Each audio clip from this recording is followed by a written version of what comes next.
who is 2mbili, okay? We've spoken about gender-based violence. And yes, heavily we incline ourselves towards gender-based violence against women, but there is a lot against men. And 2mbili is one of those people who maybe we need to listen to because it is not the prettiest picture. Please play us the video.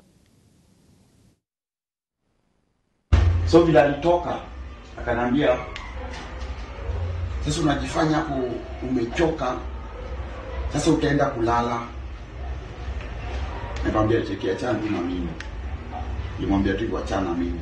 Na ndiye akachukua ile rola ya chapo, akaanza kuifanya hivi. Akakuja nayo hapa. Akaanza kunipoint na hivi. So mimi nikajua akifanyanga hivi ni mtu anaweza nigonga tu nayo, so nikasimama. Simama akaanza kunipush. Anipush ile kwa ile wall pale. Hiyo ni ya jikoni hapo. Kunipush hapo. Najaribu sasa koza amenishika na mkono moja na ingine nimeshika rola. Najaribu kutoa mkono yake toke kwa nguo yangu. Nilikuwa nimevaa hoodie fulani hapo ya Alleges celebrate. So akanigonga naye hapa bega hapa. Hiyo time pia kijaribu kumtoa mkono na ndio akadrop hiyo rungu, akanishika huko akaanza kunigwana. Then akaenda akashika hiyo nini ya gas, akanigonga na kichwa. Nigonga mara mbili, ya kwanza ilikutapa, ya pili kagonga. I don't know. I really genuinely don't know. You know, obviously, we normally say that sometimes we look for evidence of abuse. We look for signs of the times. And honestly, truly, yeah, I don't know. Those pictures look really gruesome. I mean, no one really wants to... Look, at the end of the day, this is all alleged. We are not sure. There is no proof whether it is true or it is not true.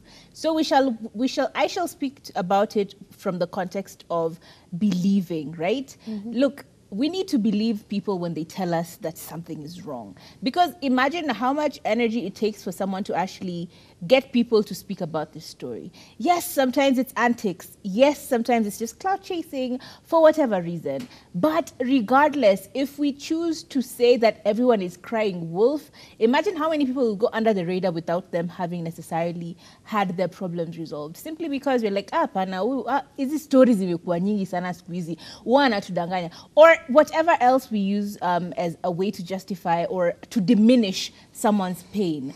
Look, it may have been a true story. Maybe he really did get injured. And if that is the situation, then the first thing that needs to be addressed is his homing situation. He needs to sort out, I don't know, his living situation, just move away from this girl or vice versa. And try and get him help, because trust me, not a lot of men are able to speak about gender-based violence. Not a lot of men are able to speak about sexual assault. And so when you have someone who's actually vocalizing it, maybe get him help. Let him speak to someone who can help him, like, sort of put in place what is happening and help him through the situation, okay? That's just my 2 cents. Gender-based violence is bad either to men or either to women. Yeah. Either way. And that's usually the problem with, you know, the downside of being the person who's famous for kiki and for clout. However, when a person comes out with a story about how they've been abused and they're vulnerable enough to share the whole story, vulnerable enough to put it out there, either to receive help or put out the story knowing that somebody might talk ill about them and somebody might call them out and say you're lying. You know, it takes a lot of courage to just talk about it. So the same way we support a woman, if a woman was to come out and say, my ex scratched me as I was trying to leave the house, we would rally after her and call that person out. So that is the same energy I am putting into the 2mbili case, okay? I believe you. I believe you completely, okay? And I hope you find the best help you can. It is so unfortunate that you had to experience that. And that's just it. I believe you until proven otherwise, and I support you. Yeah, and as we go for a quick break, think about it this way. And this is to any woman out there. Think about the fact that you can beat up a man, you can physically slap a man, bite him, scratch him, do all of that. And he has to just stand there and let you finish.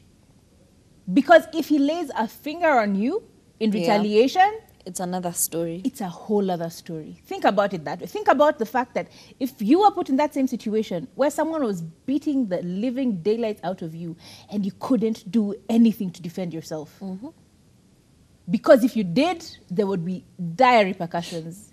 What would you do as a person? True. That's just my 2 cents.